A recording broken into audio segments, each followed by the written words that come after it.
Greetings and welcome to the Halloween edition of the Sliders Review. And I'm here today to talk to you about The Batman Season 4 episode Strange New World. This is one of my all-time favorite seasons of this series. It's mainly because they introduced Robin, finally. It took them 4 seasons, and they introduced Batgirl in Season 3 because they weren't allowed to use Robin because he was still on the Teen Titans show and they didn't have the legal rights to use him. So, The Batman. It was a show where they tried to direct Batman to a younger audience. He's younger in this. He's in his early 20s. He's in year probably 2, I think he is. Because they tried to do this with Batman Beyond, but Bruce Timm ended up making that one way too dark for little kids. So, they created this one. I have no idea who the showrunner is for this. I'll look it down below and I'll research it later and I'll type it down below. But yeah, so this series tried to be distance itself as far as possible as it could from Batman the Animated Series, which we all know Batman the Animated Series is the holy grail of Batman animation. So they went all out. All their villains had a redesign. The Bat family, for the most part, had their same typical design, just tweaked here and there. Different Bat symbols, shinier outfits. Batman has shorter ears. Originally, and every supervillain, for some reason, knows some form of martial arts to keep up with Batman. This Batman is highly skilled in fighting. In fact, he's too good. Batman has always been a Mary Sue, but this dude is beyond Mary Sue-ness. This Batman is highly skilled in fighting. He's very smart. He can deduce things very fast. His equipment is highly advanced.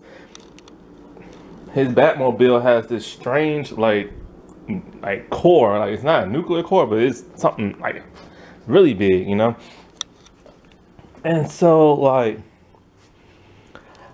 this dude's stealth skills are beyond that of the original Batman from Batman Animated Series. This dude can even jump really high up in the air.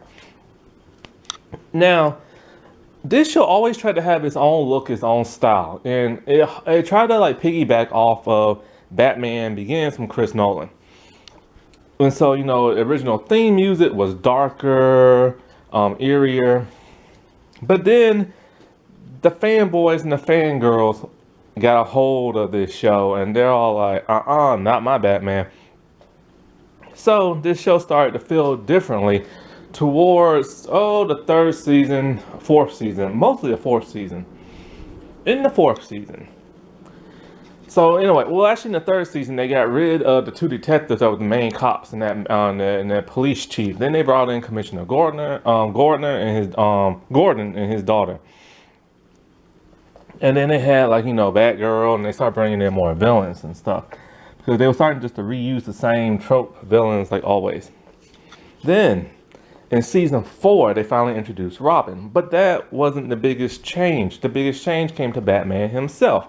Fans missed the more square jaw look, rectangular jaw look to Batman. So, Batman originally had a peak, kind of like a triangular chin. In the earlier season, they changed this. Something else, they changed the theme song music for the intro. The theme song was more darker in the past. Now it's more livelier and upbeat and campy, such as the Adam West Batman show. In the 3rd season, he gets a brand new Batmobile that's very similar to that of the original one from Batman the Animated Series. So it's and then once they did that, Batgirl started to fade away out of the show. And so did Commissioner Gordon. And so they started showing more Robin and stuff. And they started showing way more the Joker. And, and it's just the fan base ended up making it better, but also making it worse. Because the show had its own identity, its own style. And the creator had to change all that just to make older people happy. Because this was directed for a younger audience. So, but it was still nevertheless a pretty good show. I used to own all DVDs and I got rid of them because I couldn't figured, like, when you're bored and you want to watch something, and so I'm trying to like find something to watch, and I wanted to watch this, but I couldn't find an actual good episode that was pretty solid. But the fourth season's always stuck with me as being the best one. So, Strange New Worlds. It starts off with Bruce Wayne. He is trying to practice for his speech because Bruce Wayne is the White Knight of Gotham and Batman's the Dark Knight. And so, like, he's practicing his speech on Alfred and Dick. Now, this Dick Gordon, I'm messing, this Dick Grayson, he's very sarcastic, more sarcastic than any other. He's cool, he's slick, he has a little edge to him. He's a little dorky in his sarcasm and stuff, but he's a lot younger. This is like the kid version of Robin. And so, like, he's not as dorky as the one from Batman anime series, but he's not as cool as the one from Teen Titans.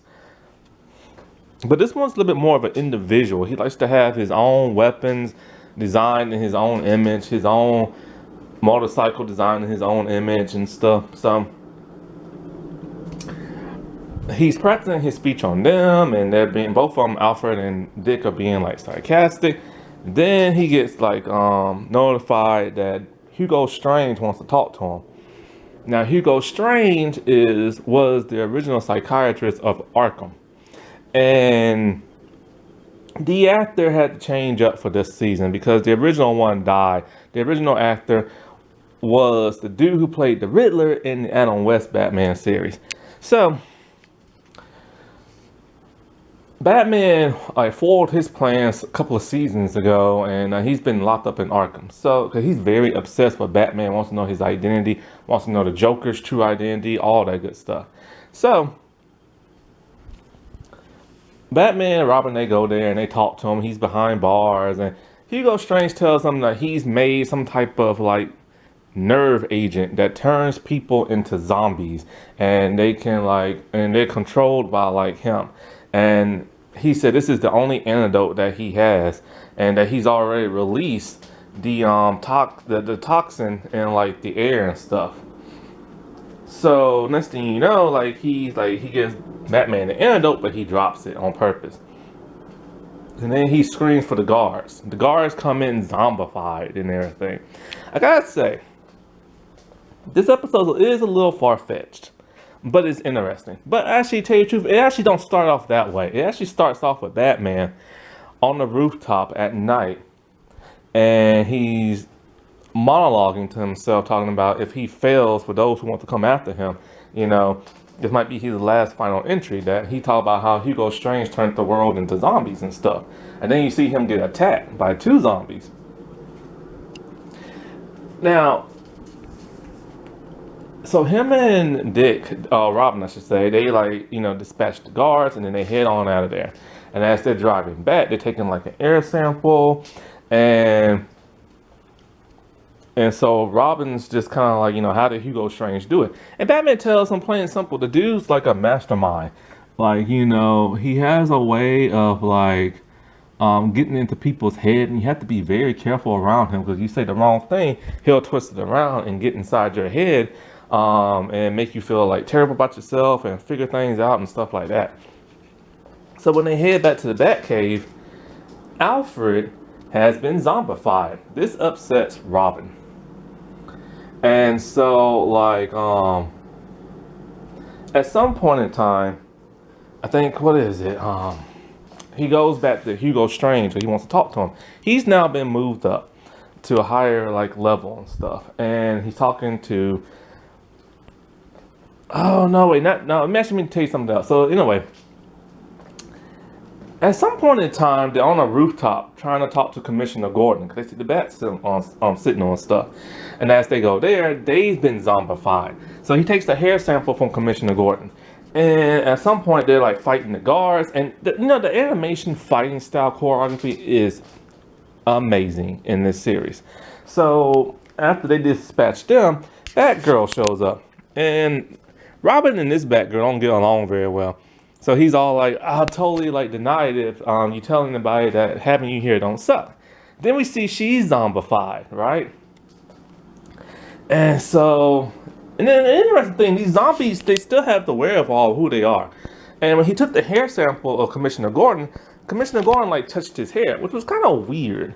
So then after this, they go back to the Batcave, and Alfred zombified. Okay, so and after Robin like gets all upset, then they go back to Arkham to talk to Hugo Strange. I got that a little mixed around. So then as they're talking to him, like he tells them he has more of the antidote in police custody and everything. But then we see somebody walk up behind Robin and grab him. And then when Batman turns around, Robin has now been zombified. There's more guards. Batman heads on out. And then he goes to like the evidence locker room and he gets more of the antidote. As he's in the Batmobile, we see that he's being followed and tracked through something called the Batwave. Now the Batwave in this series is like some type of like computer internet system through his Bat computer. Only he has access to it, and he can give it access to whoever he wants. So I like that, the whole Batwave thing. It's something the original Batman has never had and stuff. This type of AI type, well, not so much an AI computer, it's integrated through like everything. And so as he's being trapped by them, they're in hot pursuit in their motorcycles, and then next thing you know, he decides he's gonna get them the antidote. No, they cut through. Oh, that's right, they cut through the top of the Batmobile. Because this series, they have like lasers and stuff. Just go with it. And then so like, okay. And then they have like another battle. And the one thing I love about this Batman series is that they fight with their batarangs. Like they're using daggers. And so it's like really cool. And they're like so skilled and everything. So like, you know, Batgirl's trying to destroy the antidote, and then Robin's fighting Batman, but then he sees that, and then he like knocks both of them off, but they're okay. And then he heads to a place, not the Batcave, because he tells pretty much, you know, he can't go there no more, it's not safe. So he has another hideout, which is interesting, because in the comic books, he has another hideout. This one's in an abandoned subway station, equipped with his own like Bat computer and everything. So he's working to make more of the antidote and disperse it in Gotham. So he's gonna do it in the highest building he can find. Now, one thing I find very interesting about this episode. Now, Batman the Animated Series, I forgot what color their night background was, but in the New Adventures of Batman, it had this bright red background for nighttime. In this series, they change up the background. It changes to whatever color fits the villain. Green, purple, blue, reds, orange, you name it. And so one thing they did that was interesting is they made the night amber, and it glistens all over Batman's costume. It's a beautiful visual. So he's getting ready to detonate the engine dispersal thing. But then in comes Commissioner Gordon, the cops, Batgirl, and Robin. So it's a huge fight, right? And they're all fighting for the detonator. And then so, at this point in time, Batman hasn't like slept or shaved in like 2 nights and stuff. And so as he's fighting them, he starts to see like, he looks at them zombified, but then after a while, they start to look normal. And then he blinks his eyes and he's thinking to himself, what's going on here? And then they pin him, and then he's able to get them off, and he goes higher. But then after a while, he starts to think about what he told Robin about Hugo Strange getting in somebody's head and how he can twist things around.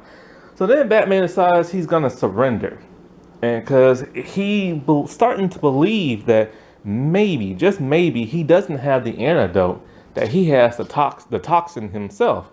So he hands them over. They undetonate the thing. And then they give him some of like this vial. Then his head completely clears out, and everybody's normal. And then he wants to know, like, you know, seriously, were y'all like zombies 10 seconds ago? And then they explain to him that he's been under Hugo Strange like toxin the entire time. Remember that antidote that he dropped? That was the toxin. And so everybody got alerted of that, and that's why they were tracking him down and trying to fight him and stuff, him and Robin. But then when Batgirl captured Robin, they took him to the hospital where they made like an antidote off his like blood cells and stuff.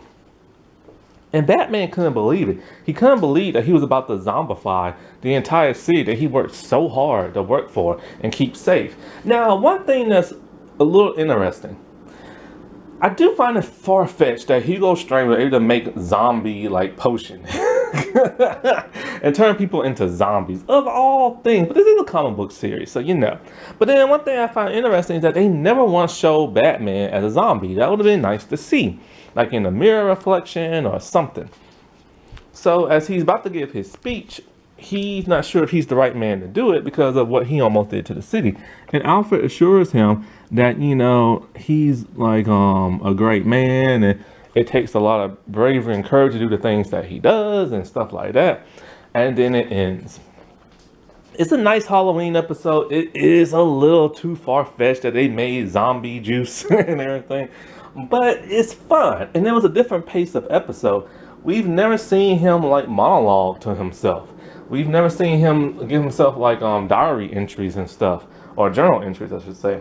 The amber background was just beautiful and how it glistened off his costume and everything. And you know, now the dude who voices this Batman is, God, I forgot his name, but he's also voiced Spider-Man in Spider-Man Unlimited and Tuxedo Mask in the original first season of Sailor Moon. So this dude, and then he's also was in Extreme Ghostbusters and stuff like this. Dude's voice has like been around and everything. I think, I really forgot his name. I'll type it down below. That wasn't that spooky. All right, well, I shall talk to y'all later. Bye.